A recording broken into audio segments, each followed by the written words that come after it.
Ernest Holmes tells us that the law is mind in action, that universal mind, the mind of God.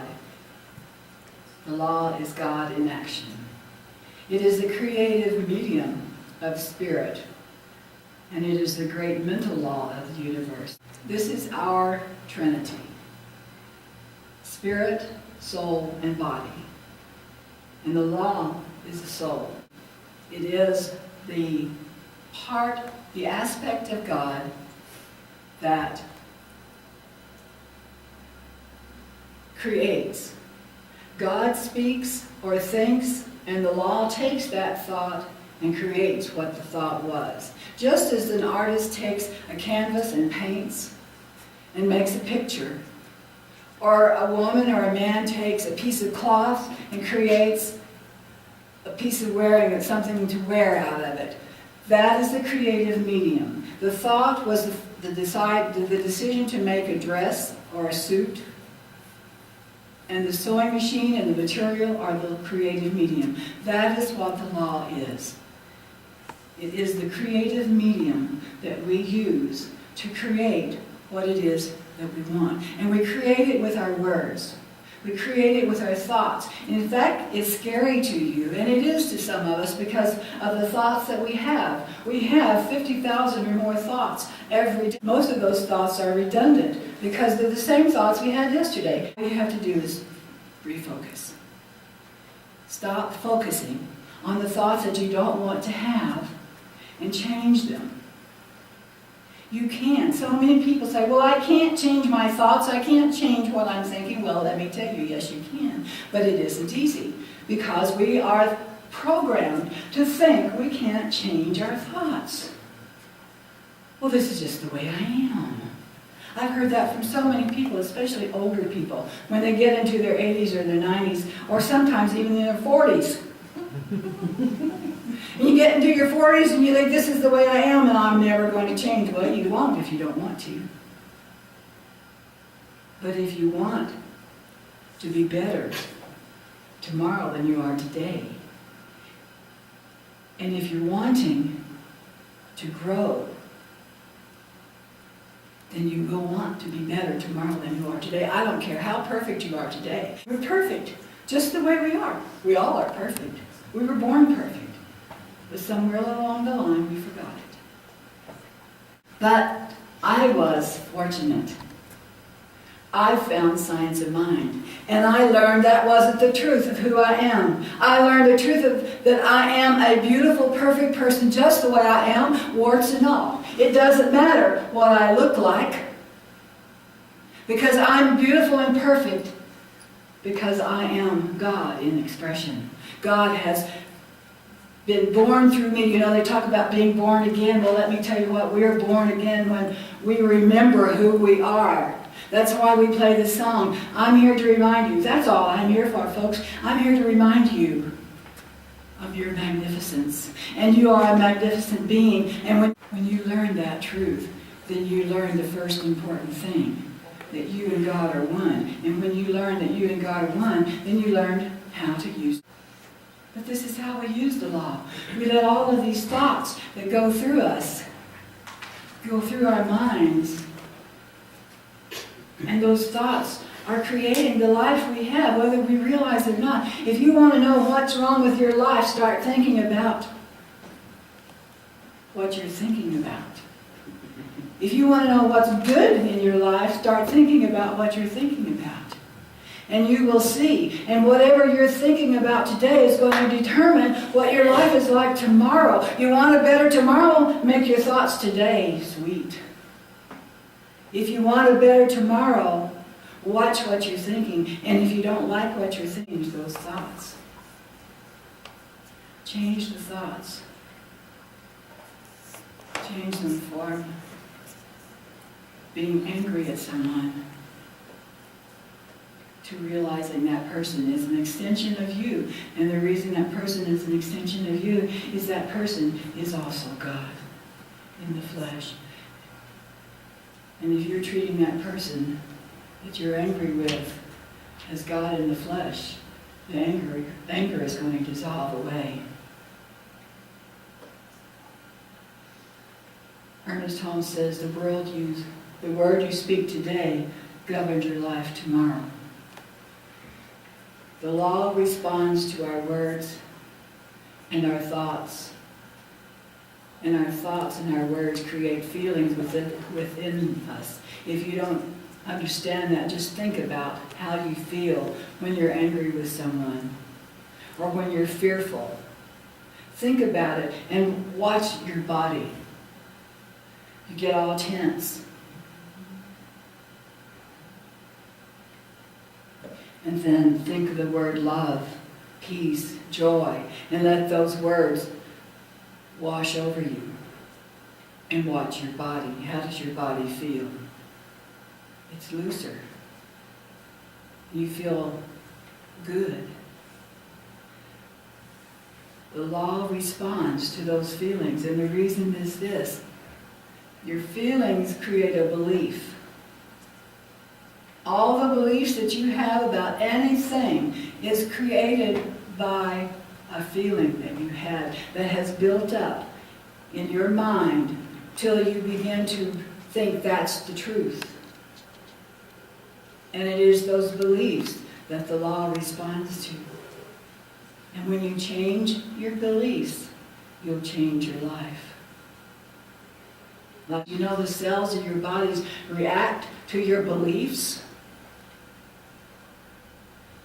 And if we change that belief, we'll change even the cells of our bodies. The law, there's nothing magical about it, really and truly.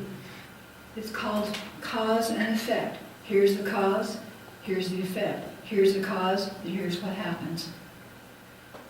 So if you want to know, you look at the effect, then you have to look for the cause. If you're looking at the effect, it's not going to change it. You have to stop looking at the effect and start looking to the cause. And when you start looking at the cause, then you'll be able to change the effect. So if you want a better life, I don't care what that better life looks like. It can be you need more money. If you're constantly looking at your bank account and thinking, I don't have enough money at the end of my month, or I don't have enough money at the beginning of my month. I want more money. If you're constantly looking at the lack, you're never going to have what you want. So stop looking at the effect and start looking at the cause. Change your thinking. Change your focus. How do you change your focus if the effect is so in your face? Money is an easy thing because most of us want money. It doesn't seem to matter how much money we have, we always want more, right? I mean, I've been very upfront to tell you that I'm wanting $10 million, and I'm putting it out there that I am going to have $10 million. And I want it all in one lump sum. I don't want it spread out over the course of my life because the things that I want to do are going to take it all in one lump sum. So what do is I constantly thinking, I don't have my $10 million yet. No. I think about what I'm going to do with that $10 million, and I can tell you down to the penny. Now that's a lot of money in my mind. Although, you know, I just heard last night, a few years ago, Warren Buffett he lost $25 billion. I guess that's when the stock market went down. He lost $25 billion. Can you imagine losing $25 billion and still having more money than you knew what to do with? So what I have done is sit down and figure it out. Okay, what do I want? What do I want to do? And how much is it going to take to do what I want to do? And it comes out to $10 million. So that's what I focus on. And whenever I get a little bit thinking, oh, you know, I don't have it yet, I still go back to my list. And I go back to what it is I'm going to do. And I start imagining what I'm going to do with it. And I start seeing the effects of what I'm going to do with this money. And I feel so good. And that's that feeling of goodness that I know is going to get me that $10 million.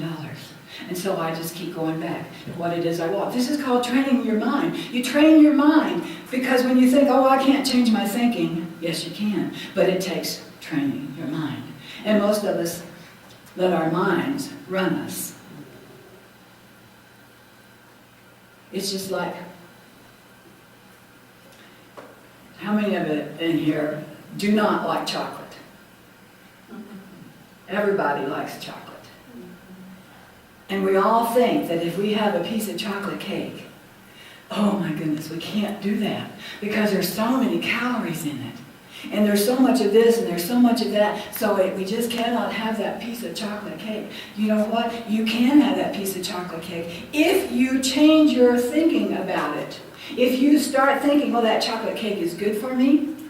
That chocolate cake is not only does it taste really good, but it gives me lots of energy. And it will nourish my body. And is that going to come overnight? Do you think so? Do you really think it's going to come overnight? It can. It all depends on how much we want it and how much we can train our minds. In Wednesday nights, that's what we're doing. We're learning to train our minds. We're learning to train our brains and thus our minds into feeling good. Into just feeling happy all the time. And some of us are realizing that in the depths of despair, we can actually feel happy.